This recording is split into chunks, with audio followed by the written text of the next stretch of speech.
so does the St. Raymond Annatis Foundation for Freedom, Family, and Faith. Hi, I'm Anne DeSantis, Executive Director. In 2015, the Mercedarian Friars came together because they wanted to start a foundation to help families in crisis. And that's exactly what we've been doing over these years. Whether it be something to do with divorce, separation, trauma, job loss, loss of a loved one, or other adversities, we've helped so many families get through those tough times through the spiritual works of mercy. We'd love to hear from you. Please do get in touch with us for our services.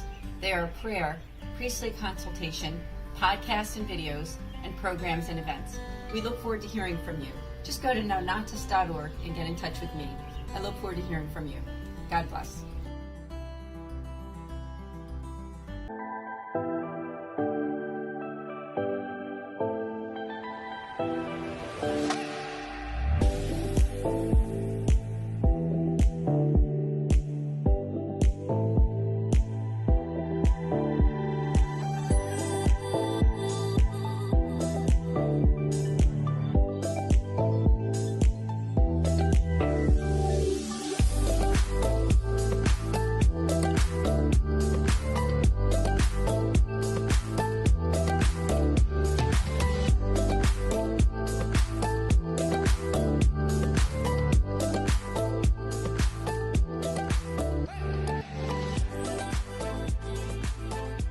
Fiat Ministry Network and Patchwork Heart Ministry present Journeys in Faith. Now, here's Anne DeSantis.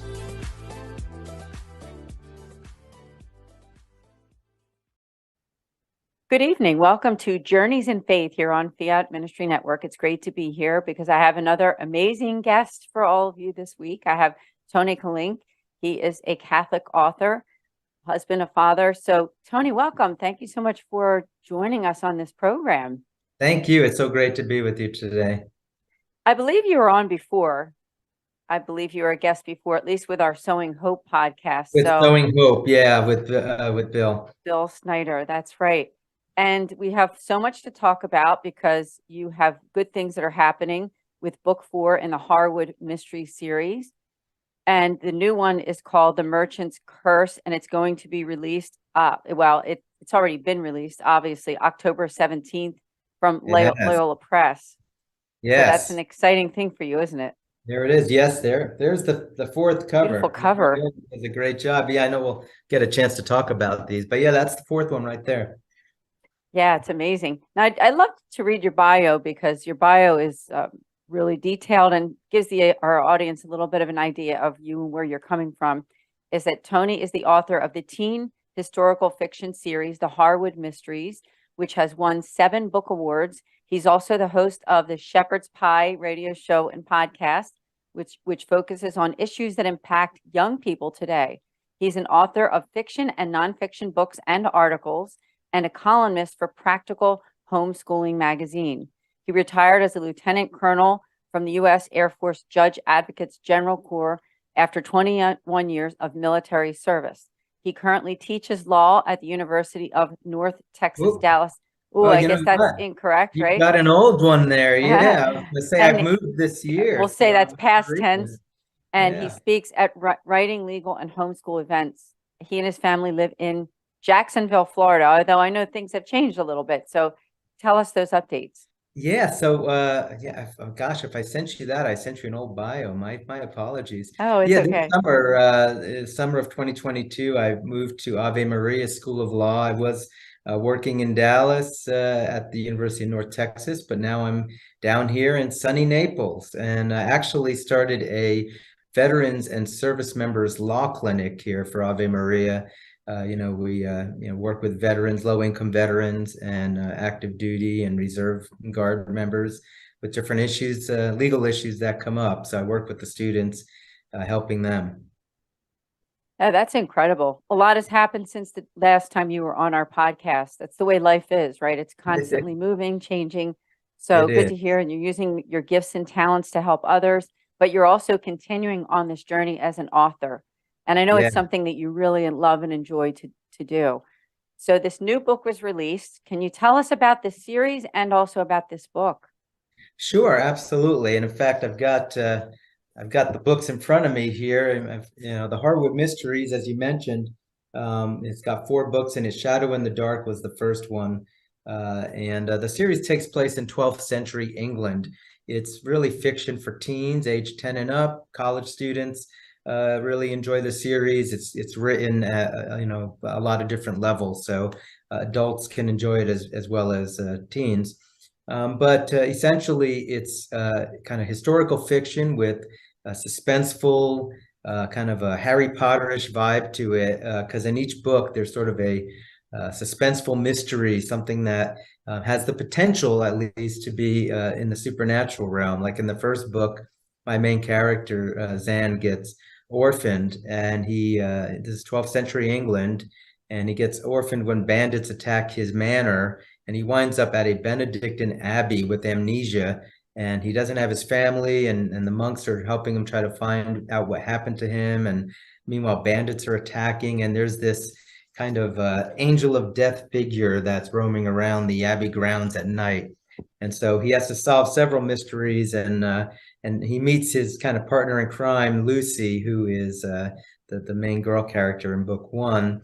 And so that book really kind of explores, his identity and the issue of like suffering, and why do bad things happen to good people. And it starts off the idea of vocation too. It's a coming of age series. What does God want for my life is kind of what the main characters are having to face as they, go on adventures and solve these kind of mysteries too. That's beautiful. And you were so gracious as to send me your books, and I really enjoy them. And thank you so much for that gift, because you are a wonderful writer. Can I ask, where did the inspiration for these books or the ideas? Because to me, that's where really things happen, right? Just the inspiration that you had to even start this series. Would you be able to share a little bit about that? Sure. I mean, I think all of us, not all of us, a lot of us have been closet writers most of our lives. And, as a lawyer, I wrote a lot of, and continue to write a lot of nonfiction, journal, legal stuff. But, we all have creative gifts, and, I've always tried to take my hand at writing fiction throughout my life, and mostly not very successfully. I've had many unfinished manuscripts. But when I started this series, and it's been about 15 plus years now that I've been working on this series, Shadow in the Dark, we were a homeschooling family. You mentioned that I still write a legal column for Practical Homeschooling magazine. And we were a homeschooling family. And of course, as homeschoolers, you always try to do everything in life and build it into how can we use this to, bring a new life lesson or educational lesson to the kids. And so, I was, my kids were still teenagers at that time. And I was thinking, wouldn't it be great to have a series that had some of the modern kind of spookiness of like a Harry Potter type series, but also was set in a historical setting, and also could bring in some good themes of family values, religious themes, this coming of age theme. And so I really just started talking to my kids, especially my son, and was like, oh, what kind of series would that look like? And we started brainstorming. Well, we'd want to put it in the Middle Ages. And so then I started doing some research, like what would be the best time in the Middle Ages. And I've always liked England, for some reason, English history. And so, of course, I knew I was going to set it in England, also, and then they could speak English or whatever they were speaking at that time. Wasn't quite the English we know, Middle English.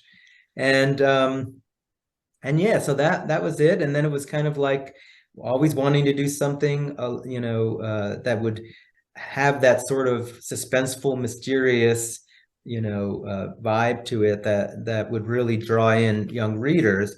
And then when Loyola picked up the series in 2020, they really took it and did a lot of really good stuff, and I know your audience can see what I'm doing here, right? So in addition to great artwork on the covers, they also have great, artwork, as in the interior, to do like a map of what they're calling here Zan's world that shows you sort of what 12th century England looked like in Yorkshire, and this, part of, as they're heading, the Roman road and heading to Lincoln, one of the other big settings in the books.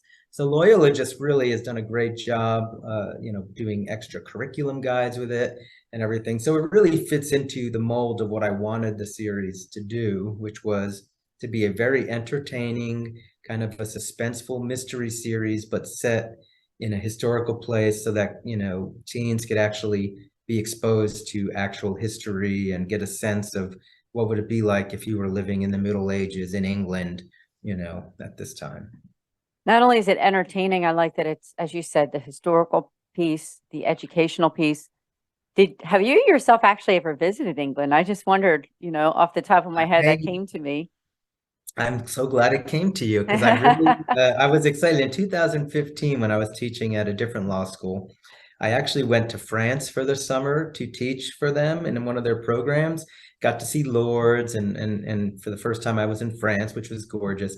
But I said, you know what? I'm writing this series in England about English history, and I've never been to the UK. So I said, I'm already here in Europe. Let me just take a few extra weeks. And I was by myself. My family was in the United States here. And I was like, well, I'm going to take 2 weeks and I'm just going to do sort of what I would have done in college. I'm going to just start traveling around. I got a rail pass for the UK. And I just went and visited all the different places that I write about in the books and then some, and spent some time, took lots of pictures, stayed in hostels and the stuff that a young person would have done, and just really enjoyed it. Traveled around England, Scotland. I went to Ireland. My son flew out to Ireland and we spent some time in Ireland, and then took a train back into ferry to Wales and then back to London, and just had a real blast and just got the full UK experience.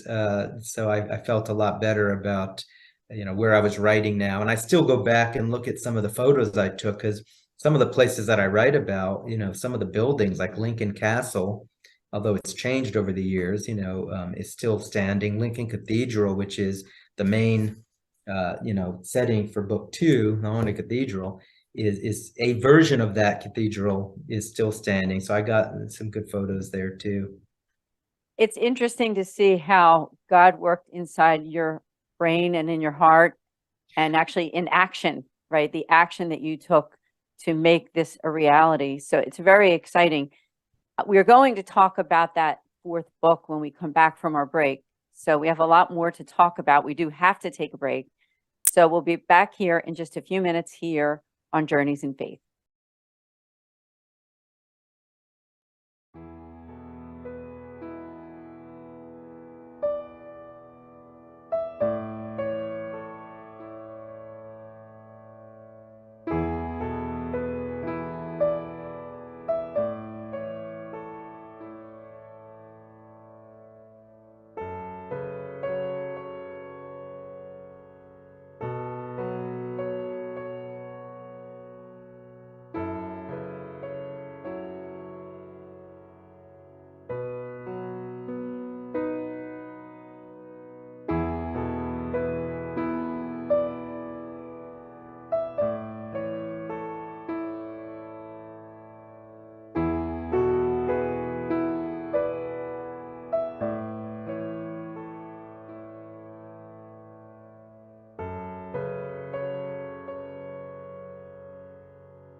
Welcome back to Journeys in Faith here on this Friday evening with Tony Kolenc, as we discuss his new book from the series.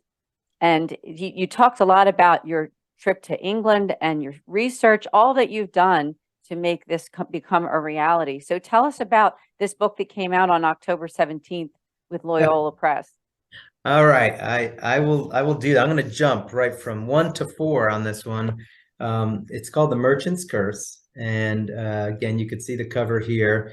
And so my main character in this book is in the town of Lincoln, which was introduced in book 2, The Haunted Cathedral, as I mentioned. You could see Zan and Lucy in book 2. That's the main girl character. But in book 2, we also meet Christina. Christina is the other main girl character. She is this kind of, redheaded firebrand, real saucy, who really puts Zan in his place a lot. and she is our main character in book 4 with Zan. And what happens in book 4 is Zan is now living with his uncle in Lincoln. It's the first book that doesn't have any setting at the Abbey, and it turns out that his uncle's business partner appears to be cursed by this kind of witchy woman that they meet in the square there, and he starts dying. And Zan is essentially tasked to figure out this mystery. Is this a real curse? He's skeptical that this is a real thing, but all sorts of stuff winds up happening. And in the background of this, there's also this whole historical issue going on, because King Henry II is at the very end of this is taking place in like 1186. So it's the last few years of King Henry II's reign, and his sons have been rebellious. And there's a whole subplot about one of the sons who has gone to France and is plotting against the king. And Zan gets sort of pulled into this potential, being viewed as a traitor by the king's men. And so him and Christina are sort of running from the sheriff's men at the same time as they're trying to figure out this mystery with the witch. And the theme in book 4 is actually vanity of vanities. It's sort of, in some ways, book 4 is a case study of the book of Ecclesiastes in the Old Testament, which, King Solomon, or whoever wrote Ecclesiastes as King Solomon, tells us that, all these things in life that we chase, whether it's, success, worldly success and fortune, or powerful friends, or our worldly beauty, or even wisdom, if we chase these things, it's like chasing after wind. And Zan and Christine and the other main characters sort of, encounter this theme as they, have their own vanities that they're sort of chasing after. Zan is chasing after wisdom, and he has to sort of learn that even that in and of itself, cannot be your end goal in life, that you need to be living for the life to come, is sort of some of the wisdom literature that permeates the plot as it goes on.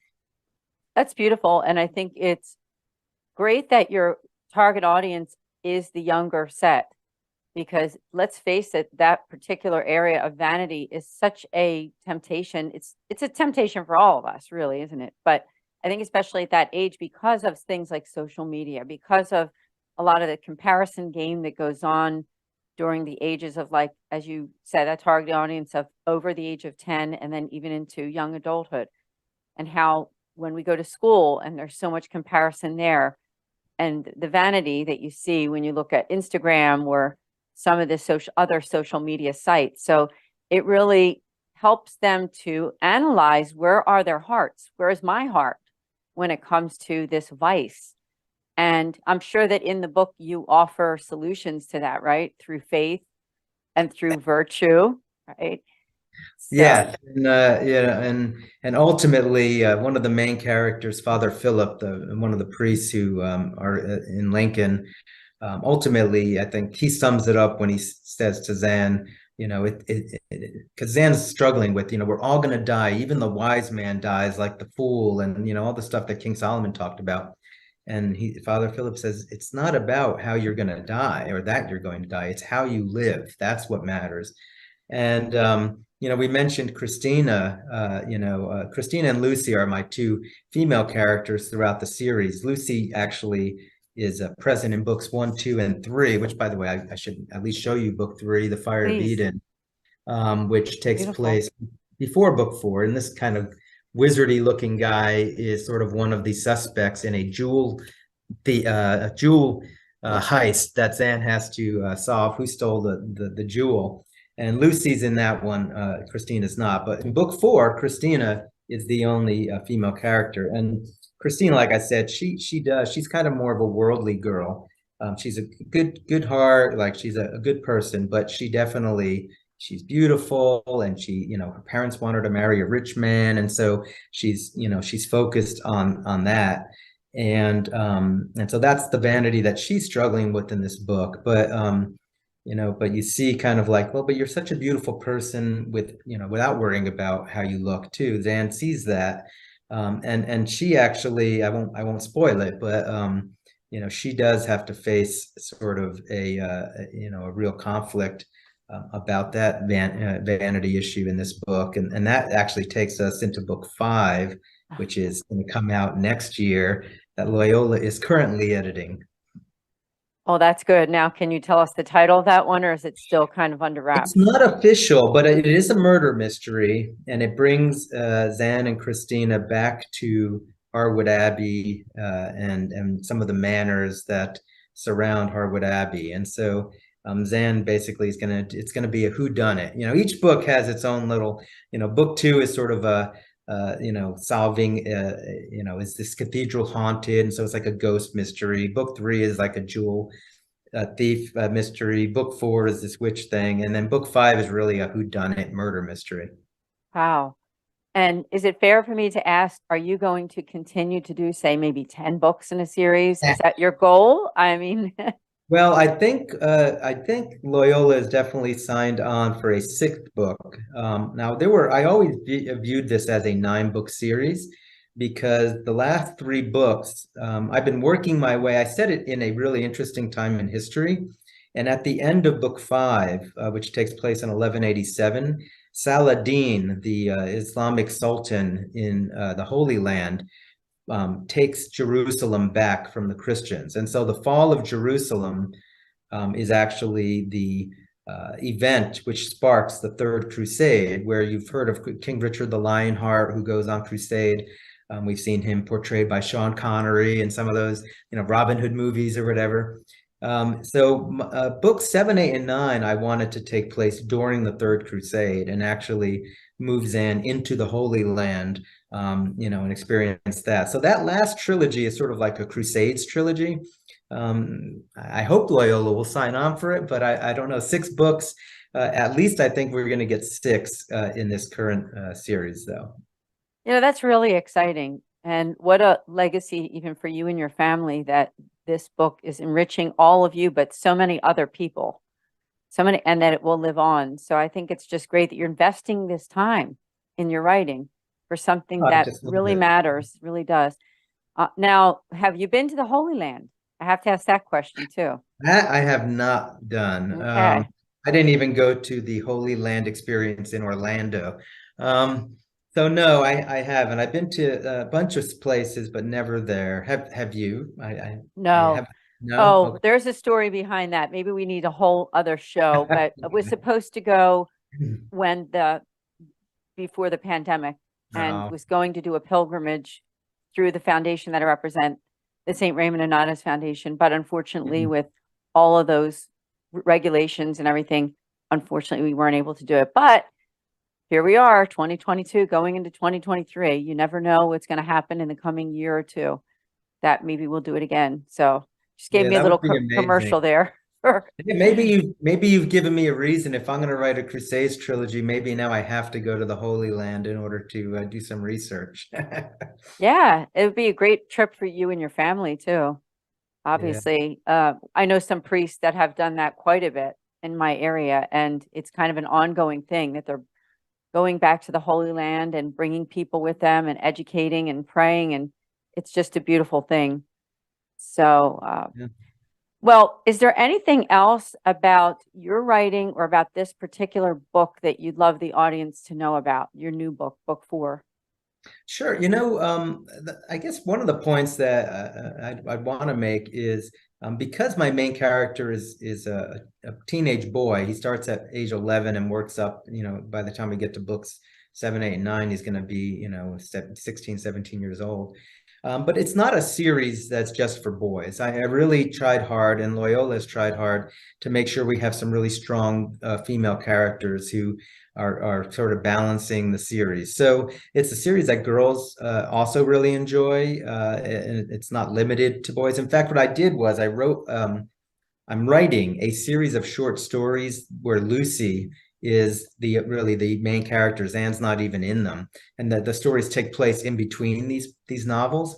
And a few of the short stories are part of anthologies that I do with Catholic Teen Books, which, by the way, if your audience is not familiar with CatholicTeenBooks.com, definitely check it out. There's like 16 of us authors writing for this age range, all different types of books, dystopian future and past historical fiction and saints and contemporary school, whatever.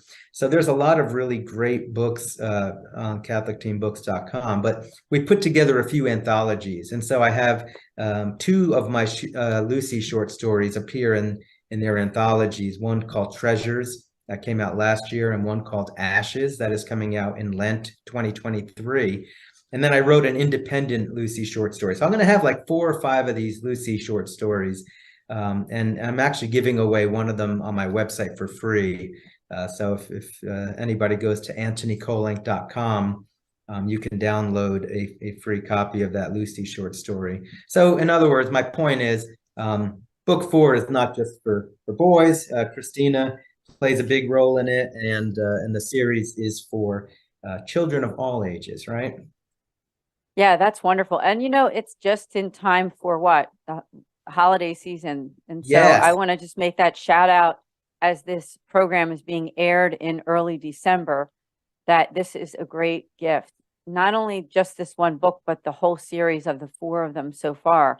Now, do they come as a package set if they were to go on the website, or is it just one book at a time? Yeah, you can buy them together from Loyola or on Amazon or any of those places. They haven't made a book set yet, probably because it's not a complete series Yeah, yet. it's not yet. But you can obviously purchase them together, and I would encourage it. You're right; it's a great gift, especially if you've got any grandparents or aunts and uncles, and they're buying for kids to age 10 and up, and you're always wondering, what am I going to buy the kid? Another video game? This is the kind of series that is specifically designed so that the kids will enjoy it, and also it's something that you could feel good about giving as a gift. So that's kind of why I wrote it, and it is the time of the season to do that. So thanks for bringing that up, Anne. I Oh, appreciate it. absolutely. Yeah. I mean, it's perfect timing, because what better gift to give your child, your niece, your nephew, whoever, friends, is good writing, and especially something that's virtuous, educational, and the history aspect of it is so wonderful. For Yeah, and you mentioned homeschoolers, I think it's great too, I have to say. I think it's yes, great. I wrote it with homeschoolers in mind, really, because we were homeschooling at the time. And as you mentioned, the writing, Loyola has done such a great job with the editing. The series actually at this point has 8 book awards. On the first 3 books, all have gold medals from both secular and Catholic competitions. Book 4 hasn't gone up for anything yet, but I'm hopeful. So it is strong writing, so you feel like you're getting a quality product too, which I definitely had off to Loyola for investing in the series the way they did. Well, that's due to yourself and how God has worked through you to bring this book to all of us. So I just want to personally thank you for your hard work, continued hard work, for all that you do. Tell us, where would be the best places to purchase the book? I know it's the Loyola site, correct, and Amazon. Is there any one better place, or just either way? I mean, you could shop around and probably find it discounted, in some places, but I mean, I always, and you're going to probably have a lot of Catholics in your audience here. I always say, hey, go to your Catholic bookstore, ask them to order it, ask them to stock it, and give the business, if you have the time, give the business, to your local bookstore, because those mom and pop stores are struggling against the Amazons of the world. But obviously you can get it at Barnes & Noble or Amazon or christianbook.com or any of those places. And Loyola, of course, you can definitely go to their website. Now, my website, anthonykolenc.com, has links to everything. I also have like a Harwood Mysteries specific website you can get to, and get to my podcast, The Shepherd's Pie, which as you know, right, we interview all sorts of wonderful people there too. So I appreciate that. Oh, absolutely. Yes, thank you. So think about that to get the series and connect with Anthony. Thank you so much again for being a guest on Journeys in Faith. Come back again. Thank you for having me. I will be glad to come back. And when book 5 comes out, I'm there. Sounds good. Well, God bless you, and we'll see all of you here next week on Journeys in Faith with Anne DeSantis on Fiat Ministry Network.